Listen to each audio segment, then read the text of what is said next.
அறிந்தே அறிகின்ற மூலத்தின் மேலங்கி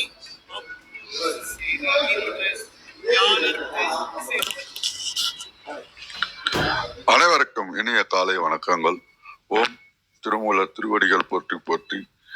திருமந்திரம் 4ஆம் தந்திரம் 4வது அத்தியாயமாக நவகுண்டத்தில் இன்று நாம் 1333வது மந்திரம் சிந்திக்க இருக்கின்றோம்.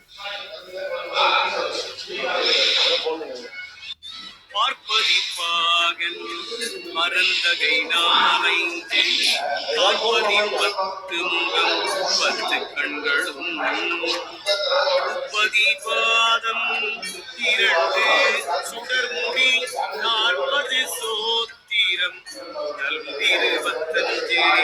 இதன் விளக்கமாக பாடல் 1032 உள்ளபடி தம்மை இறைவனாக உணர்ந்த சாதகர்கள் தமக்குள் ஒரு பாகமாக இருக்கும் இறைவன் 20 கைகள் 20 கால்கள் 10 முகங்கள் 20 கண்கள் மலர் போன்ற 2 திருவடிகள் அடிமுடியாயிருக்கும் 2 சுடரொளி ஆகியவற்றை கொண்டு இருப்பார்கள். நன்மையாகவே இருக்கும் இந்த இறைவனை தஞ்சம் என்று சரணடைவார்கள் அப்படின்னு கொடுத்திருக்கிறது. மிக்க நன்றி. வாருங்கள் ஐயா. தாரன் ஐயா, வணக்கம்.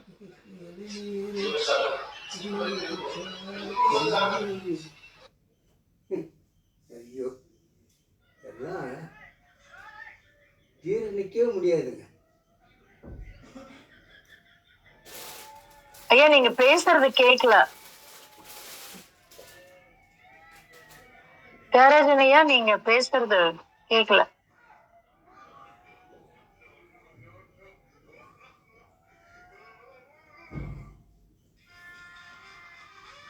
எல்லாம் ஒரே மாதிரி போறோமா? வேற அடையாது.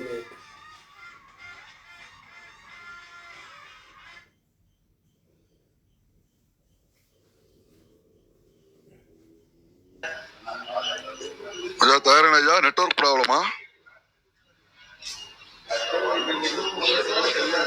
2 முறை போயிட்டு வந்துட்டாரு, ஆனாலும் கேட்கல. நீங்க பேசுங்கம்மா, அப்புறம் பேசிக்கலாம். நன்றி. இல்ல, ஒரு கொஞ்சம் வெயிட் பண்ணலாம். அவர் வந்துடுறாரான்னு பார்க்கலாம். வாங்க ஐயா, இப்ப முயற்சி பண்ணுங்க.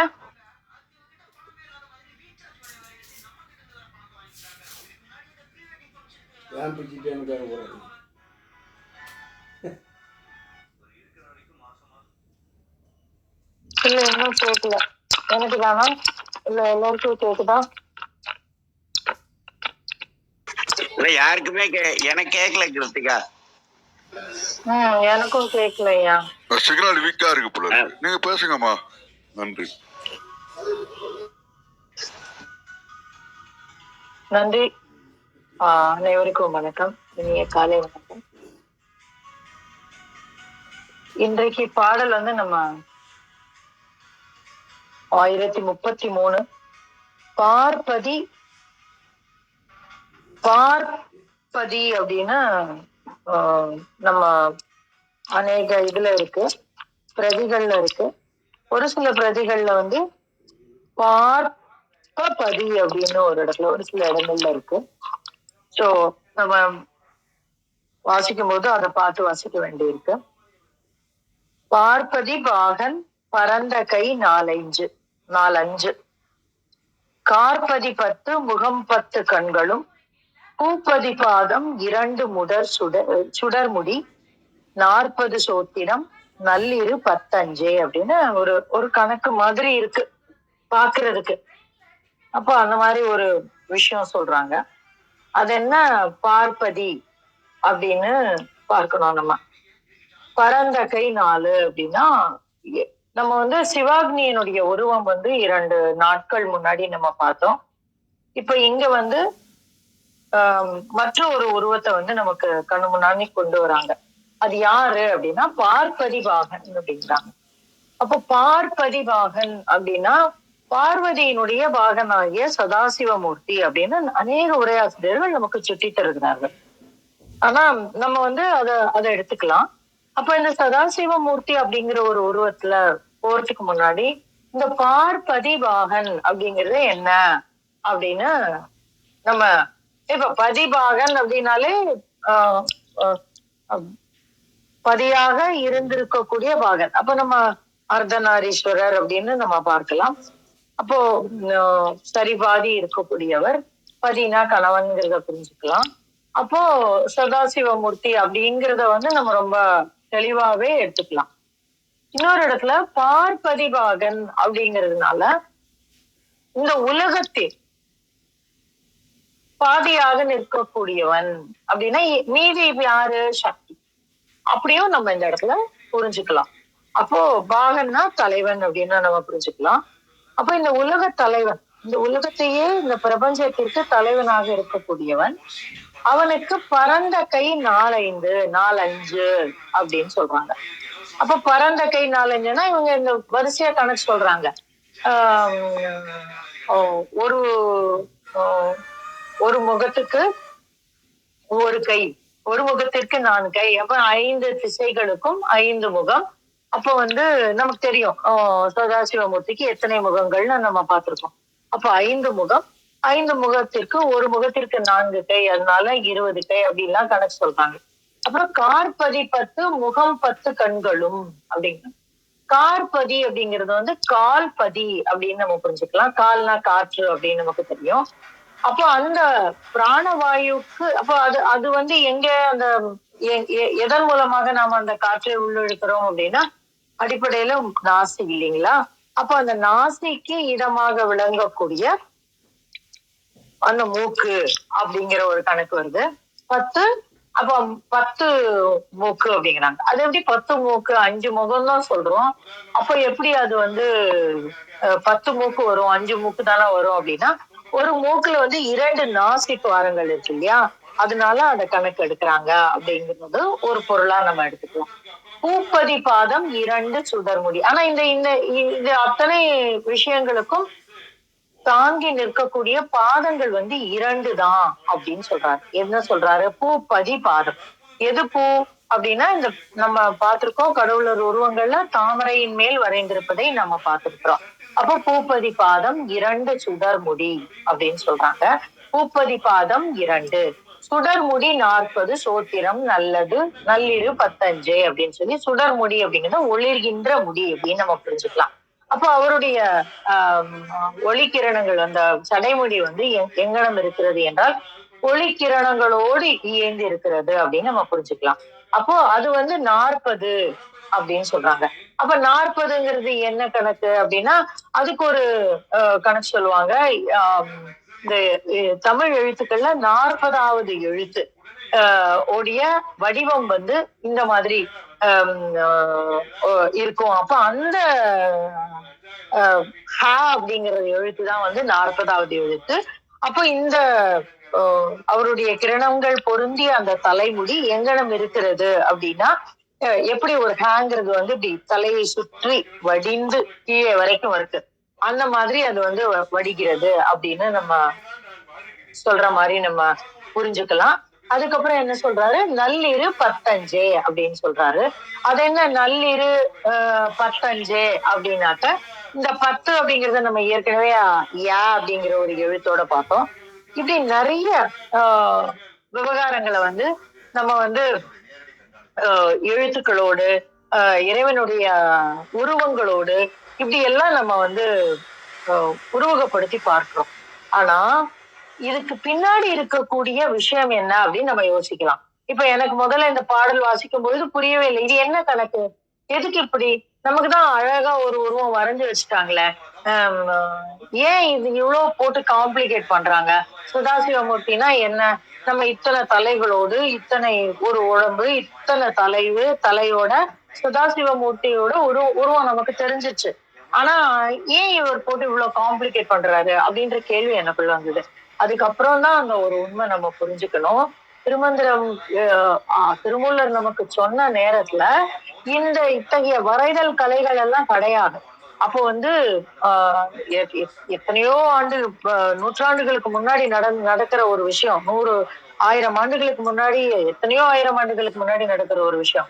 அப்போ அவர் வந்து என்ன பண்றாரு அப்படின்னாக்க இது மாதிரிதான் இருக்கும் அப்படின்னு சொல்ற ஒரு அடிப்படையை அங்க இருக்கக்கூடிய மக்களுக்கு தன்னுடைய சீடர்களுக்கு அவர் உணர்த்துக்கிறார். எப்படி அவர் பாக்குறாரு? எப்படி பாக்குறாரு?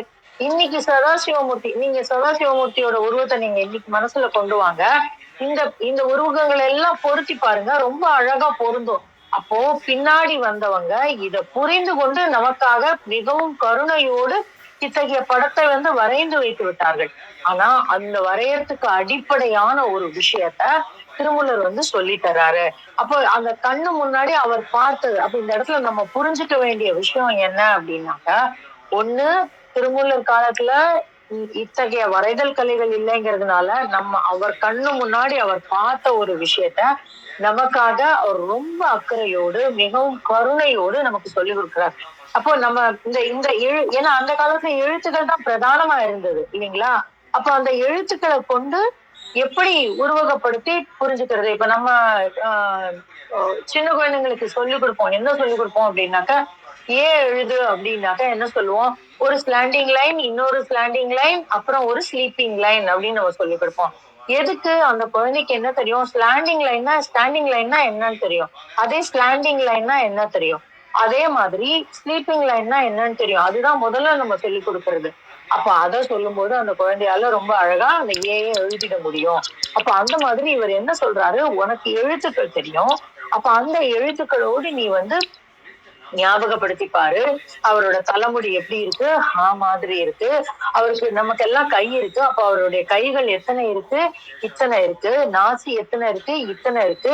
அப்படின்னு ஒரு ஒரு விஷயத்தையும் அவர் நமக்கு தெரிந்த விஷயங்களின் மூலமாக சொல்ல முயற்சிக்கிறார். அப்படிங்கிறது இன்னொரு படிநிலை புரிதல். அதற்கு அப்புறமும் ஒரு புரிதல் இருக்கு. என்ன அப்படின்னாக்க, இந்த விஷயத்தை எல்லாம் பார்க்கக்கூடிய தன்மையை இந்த நவகுண்ட யாகம் நமக்கு பெற்று தருகிறது.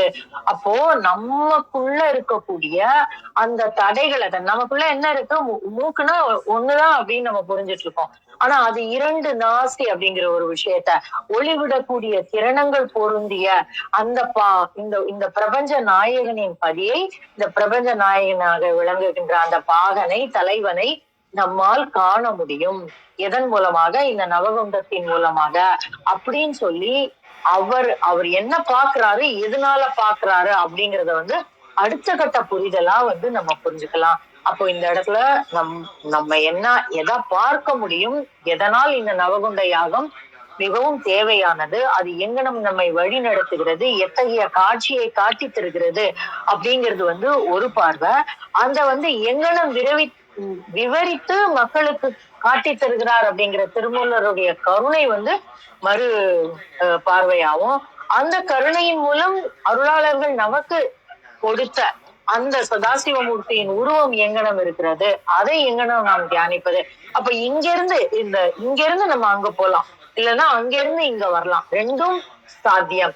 அப்போ நம்ம சதாசிவமூர்த்தியை உடைய உருவத்தை தியானித்து அந்த இடத்துக்கு போகலாம், இல்ல நவகுண்ட யோகத்தின் மூலமாக செய்வதன் மூலம் நாம் அந்த சதாசிவமூர்த்தியை அடையலாம் அப்படின்னு கிட்டத்தட்ட நிறைய படிநிலைகளை கொண்ட ஒரு புரிதலை தரக்கூடிய ஒரு விஷயம். ரொம்ப அற்புதமான ஒரு உணர்வு இந்த பாடல் வாசிக்கும் போது. ஏன்னா நான் கேட்டேன், எதுக்கு இத்தனை கேள்வி அப்படின்னு எனக்குள்ள அந்த கேள்வி வந்தது. அந்த கேள்விக்கு உண்டான பதிலா எனக்கு திருமூலர் விளக்கி தந்த விஷயம்தான் இது. சோ அந்த ஒரு விஷயத்த உங்களோட பகிர கிடைத்த இந்த காலை வேளைக்கு நின்று சொல்லி என்னுடைய பகிர்தலை முடித்துக் கொள்கிறேன். நன்றி.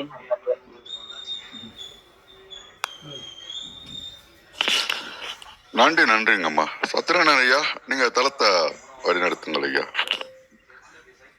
நன்றி. அனைவருக்கும் இனிய காலை வணக்கம். தியாகராஜன் ஐயா, உங்களால பேச முடியுமா பாருங்க. தியாகராஜன் ஐயா,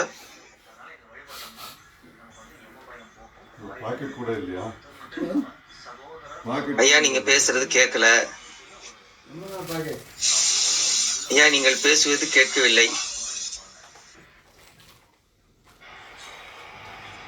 ஐயா சரி, நான் ஒண்ணு பண்றேன். நான் அடுத்தவங்களுக்கு வாய்ப்பு கொடுத்துட்டு ஒவ்வொரு தடவை உங்களுக்கு கிட்ட திருப்பி வரேன். சரி. ஓம் திருமூலர் திருவடிகள் போற்றி போற்றி. இன்னைக்கு பாடல் அப்படின்னு பார்த்தா 1033 சதாசிவன் பொருந்தும் வகை. இதுதான் எளிமையா விளக்கம் கொடுத்திருக்கு. பார்வதி பாகனாகிய சதாசிவனுக்கு மூலாதாரத்தில் உள்ள கலைகள் 4. அந்த 4 கலைகள் அப்படிங்கிறத எழுத்துக்களா சொல்றதா இருந்தா வ ஷ ச ச ஆகும்னு சொல்றாங்க. இவரே பஞ்ச பிராணங்களுக்கு தலைவர். 5 பூதங்களிலும் சிவனும் சக்தியும் விளங்குவர். 10 முகங்களும் அவற்றில் ஒளிமயமாக உள்ளதை அறியும் இடைகளை பிங்களை என்ற நாடிகள் சுவாதிஷ்டானத்தில் விளங்கும். ஒளிமயமான முடி ஒன்று இருக்கும். இடைகளை பிங்களை நாடிகள் 5 பூதங்களில் உண்டாக்கும் நாதம் 10 ஆகும். மொத்த தத்துவங்கள் 25 ஆகும்னு சொல்றாங்க. அதாவது சதாசிவன் பொருந்தும் வகை அப்படிங்கிற விளக்கம் மூலியமா. இன்னொரு பிரதியில பாத்தீங்கன்னா, அம்மையப்பராய் விளங்கும் சிவபெருமான் 5 திருமுகங்களுடன் விளங்குங்கால் அவனை விட்டு விலகாத அம்மையும் 5 திருமுகங்களுடன் விளங்குவள். இருவருக்கும் திருவுடம்பு ஓருடம்பாய் திகழும். அப்பொழுது முகம் 10, கண் 30, செவி 20, கை 20, திருமுடி 20, திருவடி 2 என்னும் எண்களை இத்திருப்பாட்டு குறிக்கின்றது. இறுதியில் உள்ள 25 என்பதை 20 தஞ்சே என பிரித்தல் வேண்டும். 6 உயிர்கட்கு இத்திருவுருவே தஞ்சம் என்க. தஞ்சே அப்படின்னா தஞ்சம், 20 இருவுகை ஐமுகம் அப்படின்னு சொல்றாங்க.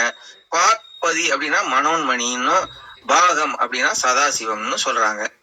அப்புறம் கொஞ்சம் இலக்கணப்படி பார்க்கும்போது, மேற்கூறிய கமலாசனத்தில் எழுந்தருளி இருப்பவளாகிய மணாளராகிய சதாசிவ மூர்த்திக்கு முகம் 5 ஆகலின் கைகள் 20, எல்லா முகற்குமாய் வாய் 5, கண்கள் 15, நாசிகள் காதுகள் 10 உள்ளன.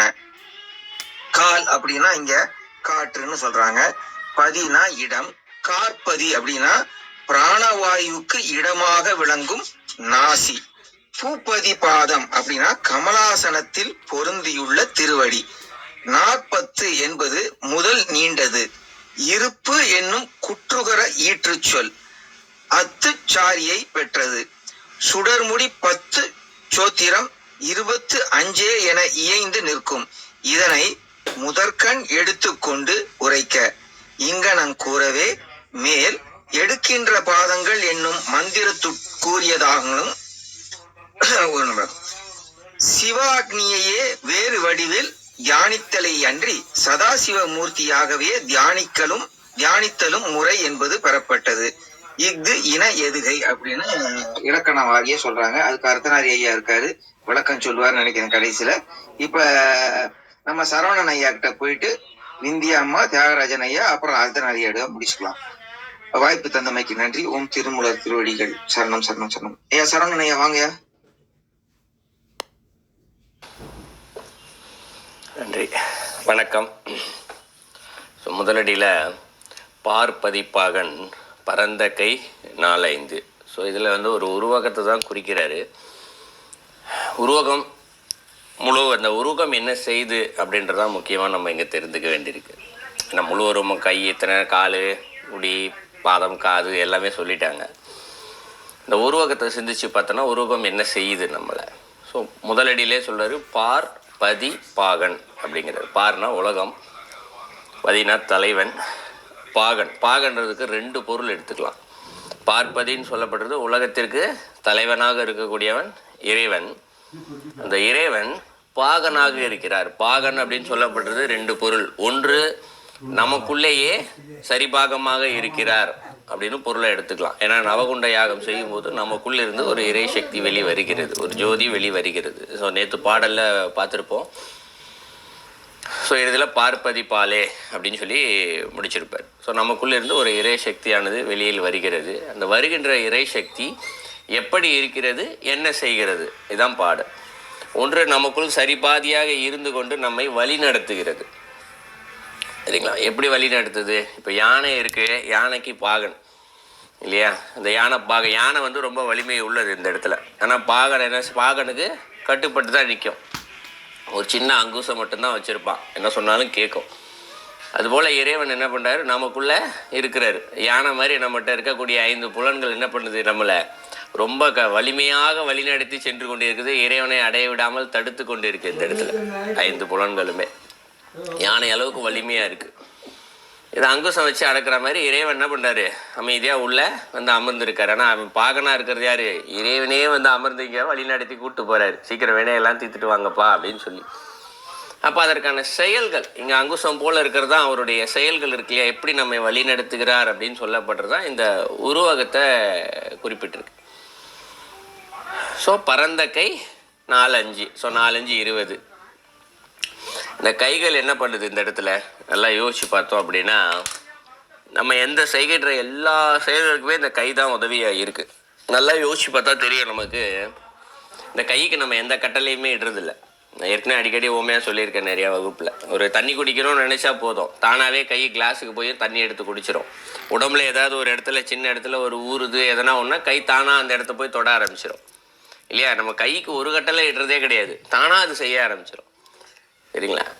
அதே போல் இந்த இறைவனுடைய உள்ளேருந்து இந்த என்னென்னலாம் இன்ஸ்ட்ரக்ஷன் கொடுக்குறாரோ அது தானாகவே இந்த நவகுண்ட யாகம் செய்பவர்களை வழிநடத்தி செல்கிறது. உள்ளுக்குள்ளேருந்து குருவாக இருந்து இறைவனை வழிகாட்டி கொண்டே இருப்பார். அதுதான் மீதி இருக்க எல்லா உறுப்புகளுமே இங்கே குறிப்பிடுது. ஸோ மனிதர்கிட்ட இருக்க ஒரு உறுப்புகளுமே இந்த இடத்துல மொத்தமாக சேர்ந்து தான் மனுஷ உருவமாக வேலை செய்யுது. எந்த உறுப்புக்குமே நான் கட்டையில் அடிக்கிறதே கிடையாது, அதுவாக தான் செயல்பட்டுக்கிட்டே இருக்கு. ஆனால் செய்கிறது நான் செய்கிறேன்ற எண்ணம் மட்டும்தான் மனுஷன்கிட்ட மேலோகி இருக்குது. இந்த இடத்துல கண்ணை நீ பாரு, நீ பார்த்ததை எனக்கு சொல்லு அப்படின்னு கேட்குறதே கிடையாது. காலை நீ இங்கே நடந்து போ அப்படின்னு நம்ம சொல்கிறது கிடையாது இல்லைங்களா. தானாக உள்ளேருந்து எந்த செயல் நம்ம வினைகளுக்கு ஏற்ப என்ன செய்ய வேண்டுமோ அதற்கு ஏற்றாற்போல் இந்த பாகங்கள் தானாகவே செயல்பட்டு கொண்டே இருக்கிறது இல்லையா. அதுபோலவே இறைவனை அடையக்கூடிய, அதாவது இறுதியில் இறைவனோடு இரண்டரை கலக்கக்கூடிய அந்த நிலைக்கு இறைவனானவர், உலகத்தின் தலைவனாக அந்த இறைவனானவர் நமக்குள் சரிபாகமாக இருந்து கொண்டு நம்மை வழிநடத்தி அழைத்து செல்கிறார். அப்போ அவர் உள்ளே இருந்து எப்படிலாம் நம்ம வழி நடத்துகிறாரு அப்படின்றது தான் இந்த இடத்துல ஓமையாக கொடுக்கப்பட்டு இருக்கிறது. அந்த ஓமையின் உருவகம் தான் இங்கே இறைவனுடைய உருவம். இப்போ இதில் என்னென்னலாம் கொடுக்கப்பட்டிருக்கோ இதெல்லாம் வரைஞ்சி பார்த்தோன்னா ஒரு உருவம் வரும் இல்லையா. அப்படித்தான் இறைவன் உள்ளே இருந்து நம்மை வழிகாட்டி கொண்டு இருக்கிறார். ஸோ அடுத்து பரந்த கை 4-5னா 20 கை. அடுத்து கார்பதி 10, ஸோ கால்கள் 10, கார்பதி 10. அடுத்து முகம் 10.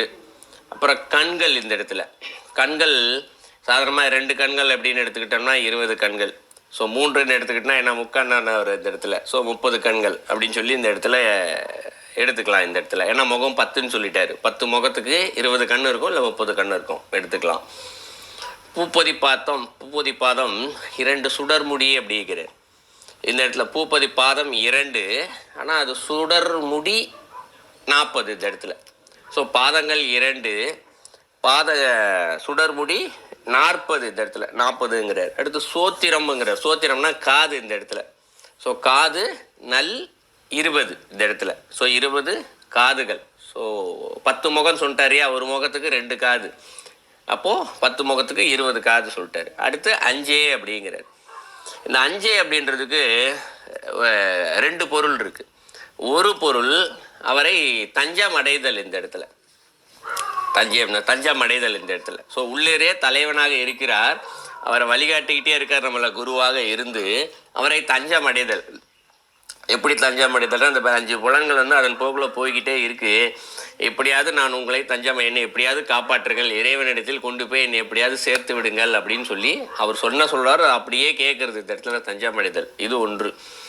இரண்டாவது, அந்த தஞ்சிட்ட அப்படி அந்த அஞ்சேன்றதுக்கு கிட்டாத செல்வம் அப்படின்னு பொருள் இருக்குது. ஏன்னா யாருக்குமே கிடைக்காத சக்தி அது. அவ்வளவு எளிமையாக உள்ளிருந்த குருவாக இருந்த வழிகாட்ட மாட்டார் இறைவன். எல்லாருக்கும் இப்போ வழிகாட்டிட்டு தான் இருக்கார். ஆனால் அவர் வழிகாட்டுதல் வினைகளை தீர்ப்பதற்கு இந்த இடத்துல அவருடைய சக்தி இருக்கே தவிர்த்து, ஆனால் இந்த நவகுண்ட யாகம் செய்பவர்களுக்கு உள்ளிருந்து எப்படி வழிகாட்டுறாரு. இப்போ இத்தனை உறுப்புகள் சொல்லியிருந்தார் உடம்புக்குள்ள, இவ்வளவு சக்தியோடு இருந்து உள்ளிருந்து வழிகாட்டுகிறார்.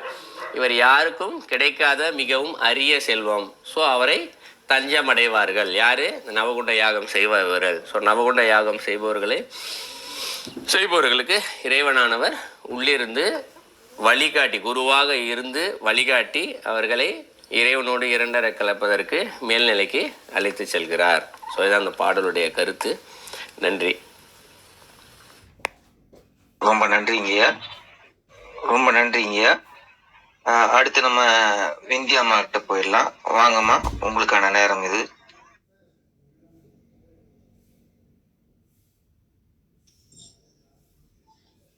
அனைவருக்கும் வணக்கம்.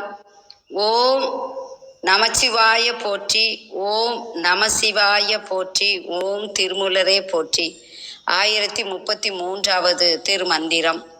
பார்ப்பதி பாகன் பரந்தகை நாள் 5 கார்பதி 10 முகம் 10 கண்களும் பூப்பதி பாதம் 2 சுடர்முடி 40 சோத்திரம் நல் 25.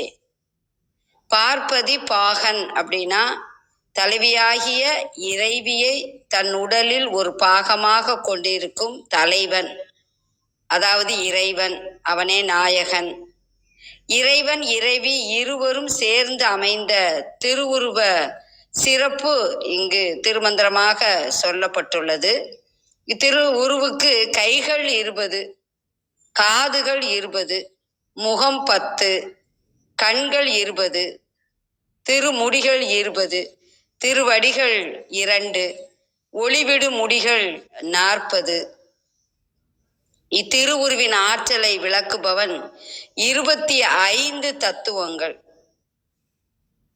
இறைவனுக்கு 5 முகம், இறைவிக்கு அது போலவே என்பதாலும் இரண்டும் சக்தியும் சிவமும் கலந்த சதாசிவ மூர்த்தத்துக்கு தலைவன் 10 ஆனதால் கண்களும் காதுகளும் அதன்படி இங்கு சொல்லப்பட்டுள்ளன. கால்பதி இதனுடைய பொருள் காது. பூப்பதி பூக்களிட்டு அர்ச்சிக்கப்படும். சுடர்முடி அதனுடைய பொருளாக இங்கு கூறப்பட்டுள்ளது சூரிய சந்திர நட்சத்திர அக்கினி தேவர்கள். நான் முகத்திற்கு 40. சோத்திரம் என்ற சொல்லினுடைய பொருள் தத்துவம். இதற்கு ஒரு பொருத்தமான பாடல் சிவனும் பார்வதியும் எப்படி இருக்கின்றார்கள், எங்கு இருக்கின்றார்கள் என்பதற்கான ஒரு பாடல். திருஞான சம்பந்தர் அருளிய தேவாரம். அயர்வுளோம் என்று நீ அசைவு ஒளி நெஞ்சமே, நியர்வளை முன் கையால் நேரிலை அவளோடும், கயல் வயல் குதித்து கொளும் கழுமல வளநகர், பெயர் பல துதி செய்ய பெருந்தகை இருந்ததே. நம்ம வாழ்க்கையில அயர்வு வந்துச்சுன்னா அதை நீக்கணும். சிவனையும் பார்வதியும் நினைக்கணும். அதைத்தான் இவர் பாடலா பதிவு செய்துள்ளார். நெஞ்சமே வினைவயத்தால் தளர்வடைந்து எதுவும் கைவரவில்லை என தளர்ச்சி கொள்ள வேண்டாம். ஒளிமிக்க வளையல்களை அணிந்த கையையுடைய உமை அம்மையை உடனாக கொண்டு கயல்கள் குதித்தாடும் நீர்வளமிக்க கழுமலம் எனும் பழமையான நகரில் பலவாகிய புகழ்மிகும் திருப்பெயர்கள் கொண்டு துதி செய்யுமாறு இறைவன் வீற்றுள்ளான் என்று பாடியுள்ளார். அனைவருக்கும் வணக்கம். நன்றி. திருச்சிற்றம்பலம்.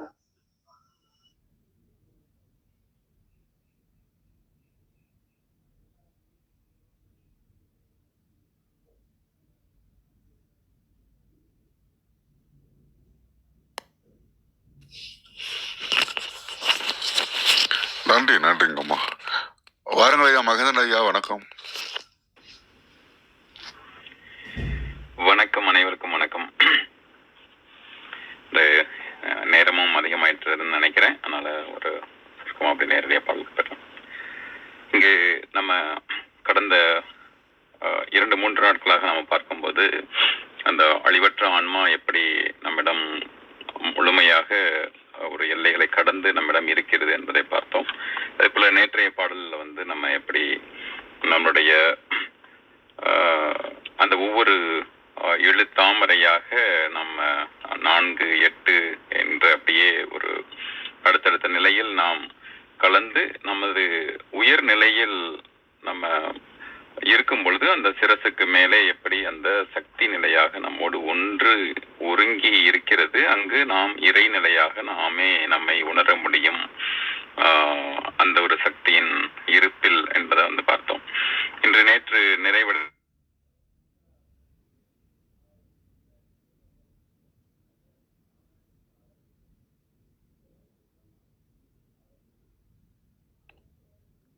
இதை நெட்வொர்க் சேலஞ்சுன்னு நினைக்கிறேன்.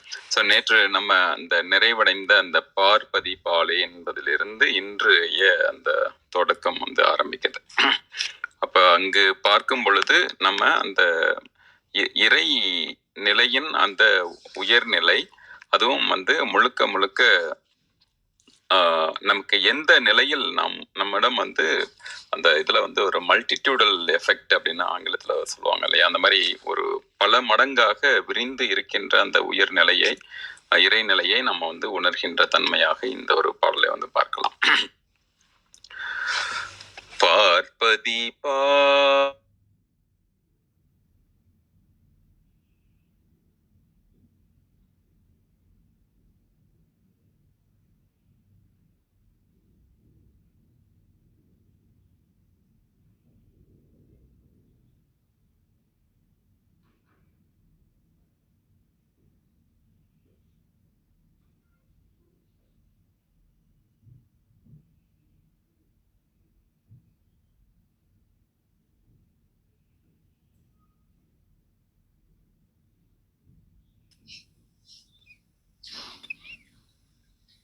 ஐயா கேக்குற மாதிரி தெரியலையா? ஓ அப்படிங்களா? இப்ப கேக்குதா? இப்ப கேக்குது. கேக்குது. ஐயா எல்லாருக்கும் நெட்வொர்க் அங்கங்க ப்ராப்ளம் இருக்கு, இல்லைன்னா கிளப் ஹவுஸ் அப்டேட்ஸ் சரியா இல்லையோன்னு நினைக்கிறேன். ஐயா மகேந்திரன் ஐயா நீங்க பேசலாம். இப்ப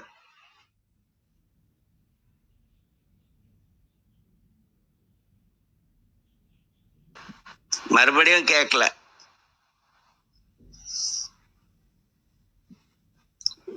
இப்பவும் கேட்கல சார். மகேந்திரன் ஐயா நீங்கள் பேசுவது கேட்கவில்லை. ஐயா மறுபடியும் கொஞ்சம் இணையம் இப்ப சரியா இருக்கு. இப்ப சரியா இருக்கு. நல்லதுங்க. இணையம் கொஞ்சம் சவாலா இருக்கும்னு நினைக்கிறேன், பொறுத்துக் கொள்ளுங்கள். இதுல வந்து நம்ம பார்ப்பது என்ன அப்படின்னா, நம்ம ஐயா நிறைய சொல்லிட்டாங்க. அதாவது நம்மளுடைய அந்த பஞ்ச நிலைகளின் அந்த உயர் தலைவனாக இருப்பது நம்மளுடைய சதாசிவனாக பார்க்கிறோம். அது ஒவ்வொரு நிலையிலிருந்து நம்மளுடைய அடுத்த நிலைக்கு நம்மை அந்த அத்தனை பூதங்களின் நாதமாக நமக்கு உயர்நிலையாக இருக்கிறான். அது பல மடங்காக இருக்கிறான். 10 அந்த நம்மளுடைய இப்போ கூட சமீபத்துல நிறைய நம்ம 10x அப்படின்றத வந்து பார்ப்போம்.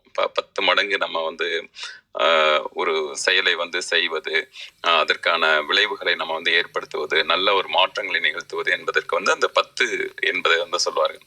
இப்ப அந்த ஒரு 10 முகமாக அந்த வெளிப்பட்டு, அது 10 முகம் என்றாலே நமக்கு தெளிவா தெரியும். அப்ப 20 கண்கள், 20 கைகள், 20 என்ற நிலையோடு நம்ம வந்து இரட்டை அந்த இடைகளை பெண்களையுடைய அந்த ஒருமித்த ஆற்றலின் பேராண்மை வந்து நமக்கு வந்து தெரியும். அது போல வந்து பார்ப்பதுதான்.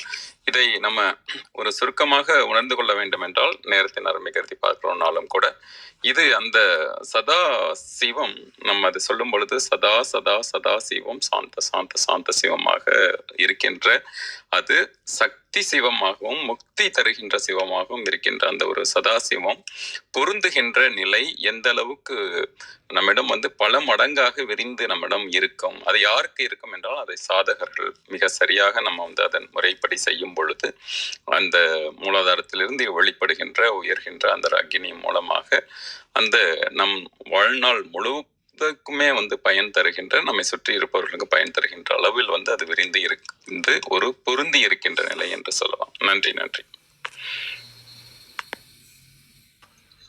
நன்றிங்க. திருப்பூர் பாலையா, உங்களுக்கு கேள்வி ஏதாவது இருந்தாலும் நீங்களோட கருத்து ஏதாவது பதிவு பண்ணிட்டு நம்ம அர்த்தநாரியோட நிறைவு செஞ்சுக்கலாம். ஐயா வணக்கங்க. ஏன் இந்த திருவுருவங்கள் பத்தி வேற திருமூலத்தை வேற ரெஃபரன்ஸா இருக்குங்களா ஐயா? சரவணன் ஐயா நீங்க பதில் சொல்லிக்கலாம். இல்ல ரெஃபரன்ஸ்னா என்ன மாதிரி கேக்குறீங்க? இல்ல திருமூலத்தை தவிர்த்து வேற பாடல்கள் இருக்கான்னு கேக்குறேங்க. வேற யாராவது இந்த மாதிரி சில உருவங்கள் குறித்து நம்ம சொல்றோம் இல்லைங்களா, பேசுறோம் இல்லைங்களா? ஆமா. திருமந்திரத்திலே நிறைய பாடல் இருக்கு உருவத்தை குறிக்கிற மாதிரி. திருமந்திரம் தாண்டிங்க வெளியே வேற அடியார்கள் அந்த மாதிரி எனக்கு தெரிஞ்சு இல்லை. ஏன்னா திருமந்திரம் தான் நம்ம நிறைய படிச்சிருக்கேன். வேற நூல்ல படிச்சவங்க தளத்துல இருக்கிறவங்க கொஞ்சம் பதில் சொன்னா இல்லைங்க. 64 சிவமூர்த்தங்கள்னா புஸ்தகங்கள்லாம் இருக்கு. அது வழியா கூட நம்ம தெரிஞ்சுக்கலாம் யார் என்ன சொல்லியிருக்காங்கன்னு. ஐயா சொன்ன மாதிரி அவர் திருமந்திர பார்வையில பாக்குறாரு, ஒவ்வொருத்தரும் ஒவ்வொரு பார்வையில பார்ப்போம் இருக்கு. ஆனா நான் பார்த்த வரைக்கும் 64 சிவமூர்த்தங்கள்னு பிரதிகள்லாம் இருக்கு. அதுல பார்க்கும்போது ஒவ்வொரு மூர்த்தத்துக்கு உண்டான விளக்கங்களும் திருக்கோயில் தல வரலாறு என்ன அப்படிங்கிற விளக்கங்கள்லாம் நிறைய இருக்குங்கய்யா. நீங்க தேவாரம் திருவாசகத்துல எடுத்து பாத்தீங்கன்னா 4 சொல்லாத விஷயங்களே கிடையாதுங்க. நிறைய உருவகங்கள் அதுல இருக்கு. அவங்கவுங்க எப்படி தரிசிச்சாங்க அப்படிங்கிற ஒரு குறிப்புகள்லாம் நிறைய இருக்கு. பாடல் எனக்கு அர்த்தநாரியா மாதிரி மனப்பாடமா சொல்ல தெரியாது. ஆனா அவர் மணிவாசக பெருமான்லாம் அவ்வளோ அழகழகா சொல்லியிருப்பாரு. அதனால எல்லா சமய நூல்களிலும் நமக்காக அருளாளர்கள் அத்தகைய குறிப்புகளை அப்ப கொடுத்திருக்காங்க. நம்ம தேடி படிச்சு ஞாபகம் வச்சுக்கிறது தான் நம்ம முக்கியம். எனக்கு உதாரணத்துக்கு ஒன்று மட்டும் தோணுது. இந்த தோடுடைய செவியன் அப்படின்னு சொல்லி ஒரு பாடல் ஆரம்பிச்சிருக்கோம். அநேகமாக திருஞான சம்பந்தர் பாடின பாடல்னு நினைக்கிறேன். அவர் முதல் தரிசிக்கும் போது சொன்னது. ஸோ அதுவே ஒரு உருவகம்தான். தோடுடைய செவியன் அப்படின்னு சொல்லப்படுறதே இந்த இடத்துல பேச்சொலக்கில் நமக்கு அதுக்கு தமிழ் பொருளாக பார்த்தோம்னா காதிலில் அந்த கடுக்கன்னு சொல்லுவாங்க இல்லையா? ஸோ அதை அணித்தோடுன்னு சொல்லுவாங்க, இல்லை கடுக்கன்னு சொல்லுவாங்க. அதை அணிந்திருக்கக்கூடிய இறைவன் அப்படின்னு பார்த்துக்கலாம். ஆனால் அதற்கு உட்பொருள் என்னென்னா, இறைவன் அங்கே அவருக்கு ஞானத்தை கொடுக்குறாரு. அந்த இடத்துல அந்த கொடுக்குற அந்த உருவகத்தை தான் அவர் அது தோடுடைய செவியன்னு பாடுறாரு. ஏன்னா நம்மளுடைய காது பகுதி இருக்கு இல்லையா, நம்ம கம்மல் போடுவோம். குழந்தை பிறந்து ஒரு வருஷத்துக்குள்ளே காது குத்தி கம்மல் போடுவாங்க. அதில் ஒரு சயின்ஸ் இருக்குது அதில். ஏன்னா நம்மளுடைய நரம்புகள், அறிவுக்குண்டான நரம்பு, அதை தூண்டக்கூடிய இடம் இந்த காதில் தான் இருக்குது. அதனால தான் சிறுவர்கள்லாம் பள்ளியில் அக்காலத்தில் படிக்கும்போது தப்பு செஞ்சாங்கன்னா ஆசிரியர் காதை பிடிப்பார் இந்த இடத்துல. ஏன்னா அதை அமுக்குனார் அப்படின்னா அந்த இடத்துல அறிவு வளரும். அதே போல் இந்த தோப்புக்கரணம் போட சொல்லும் போதும் காதை அங்கே தான் பிடிப்பாங்க இந்த இடத்துல. ஸோ அப்படி பிடிக்கும்போது அந்த அறிவு தூண்டப்படுகிறது, மேற்கொண்டு நல்லா படிப்பாங்க தான். அது போல் தண்டனைகள்லாம் அக்காலத்தில் கொடுத்தாங்க. ஸோ அந்த காதுக்கு அறிவை தூண்டக்கூடியது இருக்கிறதுனால தான் குழந்தையா இருக்கும்போதே காது குத்துனாங்க இந்த இடத்துல. அது என்ன, ஏன்னா குழந்தைங்க அப்போ தான் அந்த தலையில் இருக்கக்கூடிய எலும்பு அப்போ தான் வளர ஆரம்பிக்கும். ஏன்னா ஒரே எலும்பு கிடையாது இருக்காது. குழந்தை பிறக்கும் பொழுது வளர வளரத்தான் பெரிய ஆளுனா ஒரே எலும்பாக வளரும் அந்த இடத்துல. அப்போ அறிவுக்கும் இங்கே காதுக்கும் தொடர்பு இருக்குது. அப்போ அறிவு என்று சொல்லக்கூடியது, அதோடைய பேரறிவுன்னு சொல்லக்கூடியது ஞானம் தான். ஸோ திருஞான சம்பந்தருக்கு அந்த இடத்துல பேரறிவு ஞானத்தை இறைவன் கொடுக்குறாரு. அந்த இடத்துல பால் வழியாக பாலை கொடுத்து நீ பேரறிவு ஞானத்தை கொடுக்குறாரு. அவர் கொடுத்த ஞானத்தை தன்னுடைய உணர்வுகளை வெளிப்படுத்தவே முடியாது. ஏன்னா இறைவன் பேரறிவு ஞானத்தை ஒருத்தர் கொடுத்துருக்காரு அப்படின்னா, ஸோ நம்மளுடைய உணர்வுகளை எப்பயுமே நம்மளால் தெரிவிக்கவே முடியாது. நம்மளும் பல நேரம் கோயிலுக்கு போகிறோம், சாமி கும்பிட்றோம், பல நேரங்களில் சில சிறு உணர்வுகள் வரலாம், கடுகளவு உணர்வுகள். அந்த உணர்வுகளை வார்த்தையால் சொல்லியே புரிய வைக்க முடியாது, அவரவர்களுக்கு கிடைத்தக்கூடிய அனுபவம். அப்போ அவர் பேரறிவு கிடைத்த ஞானத்தை அவர் எப்படி சொல்கிறார் இந்த இடத்துல? ஒரே அழகாக முடிச்சிட்டாரு, தோடுடைய செவியன். இப்படி உருவகம் அப்படின்னு பார்த்தோம்னா நீங்கள் தேவார திருவாசகத்தில் இருக்கிறது எல்லாமே உருவகம் தான். அவர் வர்ணிக்கிற ஒவ்வொரு வார்த்தையுமே உருவகம் தான்.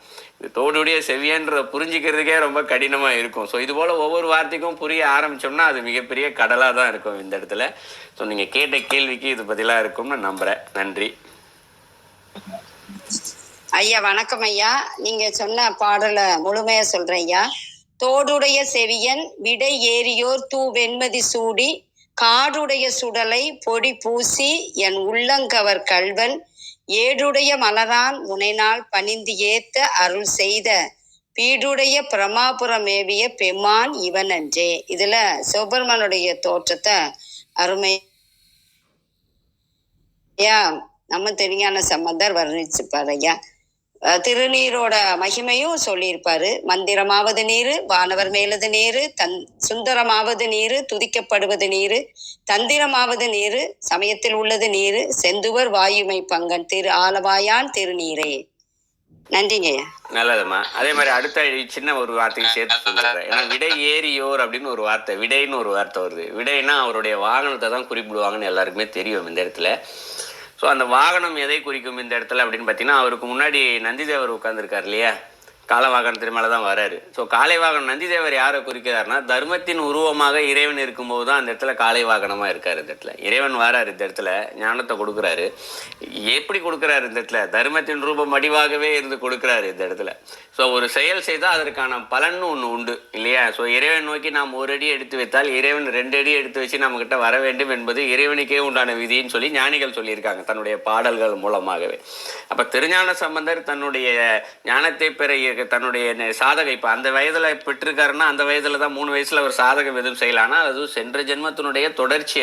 அதுக்கு முன்னாடி என்ன சாதகம் செய்தார், எந்த ஞானியாக இருந்தாருன்னு தெரியாது. ஸோ தர்ம பிரகாரம் வந்து தான் இந்த இடத்துல அவருக்கு பேரறிவு ஞானத்தை கொடுத்துருக்கிறாரு இந்த இடத்துல. ஸோ அதை தான் அங்கே குறிப்பிட்றாரு. ஏன்னா யாராவது கேட்கலாம் இல்லையா, 3 வயசு பையனை கொடுத்துட்டாரு பாரு, நான் எவ்வளோ கோவிலுக்கு போகிறேன் எனக்கு கொடுக்கல அப்படின்னு யாரும் கேட்கக்கூடாது இந்த இடத்துல. ஸோ தர்மத்தின் வடிவமாகவே வந்து நின்று இங்கே கொடுக்கிறார் அப்படின்றதான் பொருள். அதெல்லாம் கோயிலை நந்திக்கு நடுவில் போகாதீங்க, சாமிக்கு நந்திக்கு நடுவில் போகாதீங்க, அந்த மூச்சு காத்து சிவன் மேலே படுதுன்னு சொல்லுவாங்க. காரணம் என்னென்னா, தர்மத்திற்கு நடுவே நாம் செல்லக்கூடாது. ஒருத்தர் இன்னொருத்தருக்கு நன்மை செய்கிறாரு, தான தர்மம் ஏதாவது செய்கிறாருன்னா அது அவர் செய்யக்கூடிய தர்மம். அதுக்கு நம்ம குறுக்க போகக்கூடாது, அதுக்கு தடையாக இருக்கக்கூடாது என்றதை உணர்த்துவதற்காகத்தான் இறைவனுக்கும் நந்திக்கும் இடையே நடுவில் செல்லக்கூடாது என்ற ஒரு கருத்தையும் நமது முன்னோர்கள் வைத்தார்கள் இந்த இடத்துல. இதுபோல் ஒரு வார்த்தைக்கு நம்ம பொருள் பார்த்துக்கிட்டே போனோம்னா நம்ம ஆயில் ஃபுல்லாக பார்த்தாலும் விளக்கத்தை முழுசாக தெரிஞ்சிக்க முடியாது. அவ்வளவு செய்திகள் இருக்குது இந்த இடத்துல. ஆனால் எல்லாத்தையும் தெரிஞ்சுக்கிட்டோம்னா ஓரளவிற்காவது ஞானத்தை பெறலாம் என்பதுதான் அதோடைய உண்மையான கருத்து. நன்றி. நன்றிங்கய்யா. அடுத்த ஐயா உங்களோட பதிவோட நம்ம நிறைவு செஞ்சுக்கலாம். லைன் ஐயா அவர் முடிச்சோன்னா நீங்க நிறைவு செஞ்சிருங்கய்யா. நன்றி. வணக்கம்.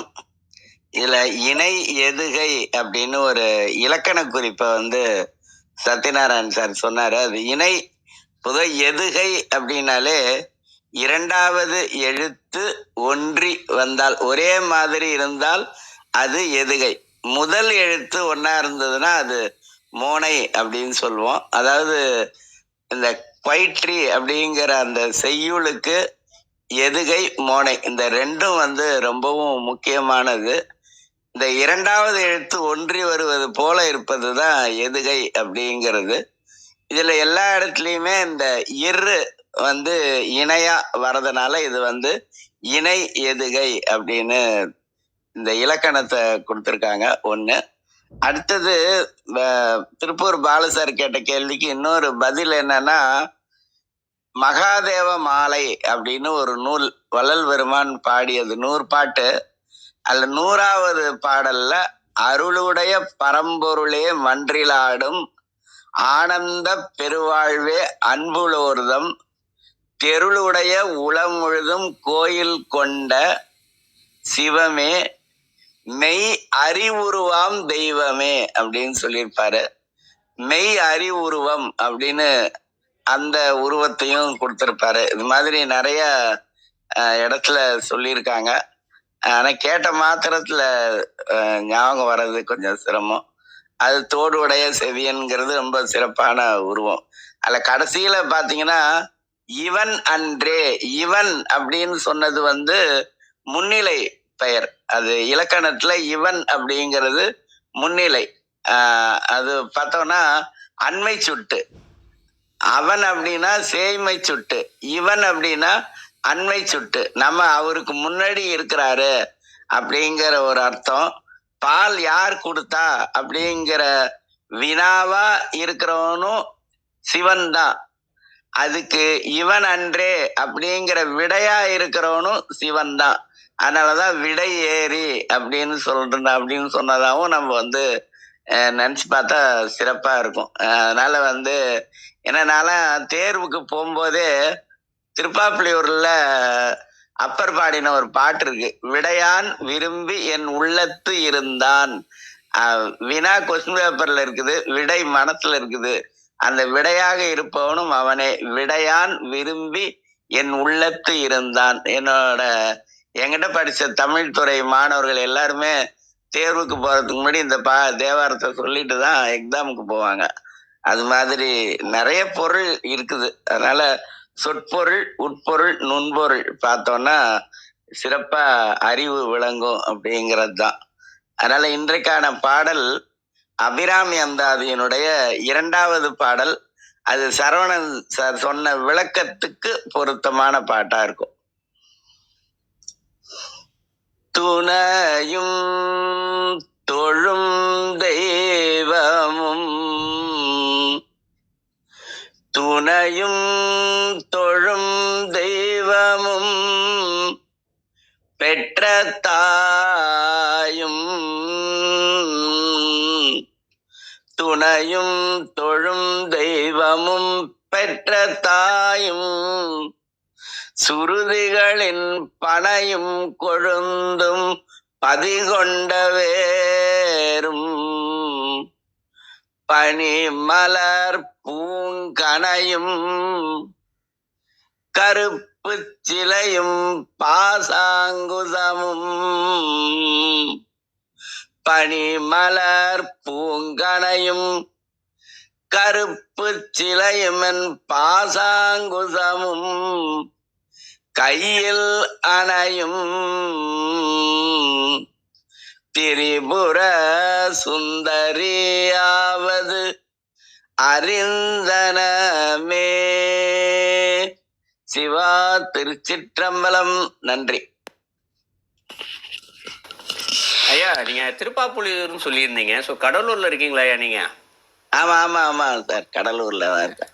நல்லது. ஸோ இந்த மாச இறுதியில நம்ம இந்த பாடலீஸ்வரர் கோயில் இருக்கு இல்லைங்களா, அங்க வந்து ஒரு ஆமா அங்கதான் சார் எங்க வீடு. அது பக்கத்துல தான் வீடுங்களா? நல்ல மகிழ்ச்சி. ஸோ இந்த மாசம் இருக்க கடைசி ஞாயிற்றுக்கிழமை நம்ம கடலூர்ல அக்ஷரா வித்யாசுரம்னு ஒரு பள்ளி இருக்கு, உங்களுக்கு தெரிஞ்சிருக்கும்னு நினைக்கிறேன். தெரியும் தெரியும். ஆமா. ஸோ அந்த பள்ளி வழியா வந்து அந்த ஸ்கூல்ல வந்து ஒரு நிகழ்வு ஒன்று ஏற்பாடு செஞ்சிருக்கோம். ஸோ முடிஞ்சா வாங்க, நீங்க நம்ம சந்திப்போம். சரி, நான் லைன் ஐயாட்ட உங்க நம்பரை வாங்கிட்டு நான் போன்ல கான்டாக்ட் பண்ணிக்கிறேன். நல்லது நல்லது. ஏன்னா பள்ளி மாணவர்களுக்கு கொஞ்சம் நிறைய சொல்லி கொடுக்கணும்னு சொல்லி அவங்க கேட்டிருந்தாங்க. ஸோ அதுக்காக வந்து ஒரு சின்ன நிகழ்வு ஏற்பாடு பண்ணியிருக்கோம் இந்த வர சண்டே. போன மாசம் நிகழ்வு வச்சிருந்தோம், அப்போ கூட வந்திருந்தேன் கடலூருக்கு. ஸோ போன மாசம் கூட. ஸோ அதுக்காக சொன்னேன். நல்லது ஐயா. நன்றி நன்றி நன்றி நன்றி நன்றி நன்றிங்க ஐயா. இன்று உண்மையிலேயே மனத்துக்கு ஒரு திருப்தியாகவே இருக்கின்றது. இறைவனின் திருவிளையாடல்கள், இறைவனின் வடிவம், நமக்குள்ளே இறைவன் குடிகொண்டிருக்கின்றான் அப்படின்னா அந்த உடம்பு நம்ம எப்படி பார்த்து பூரிப்படைவோம் அப்படின்றது இருக்கின்றது. நமக்குள்ளே இருக்கின்ற இறைவன் சரவணையா சொன்ன மாதிரி அவன் அங்குசம் மாதிரி ஒளிந்து இருக்கின்றான்.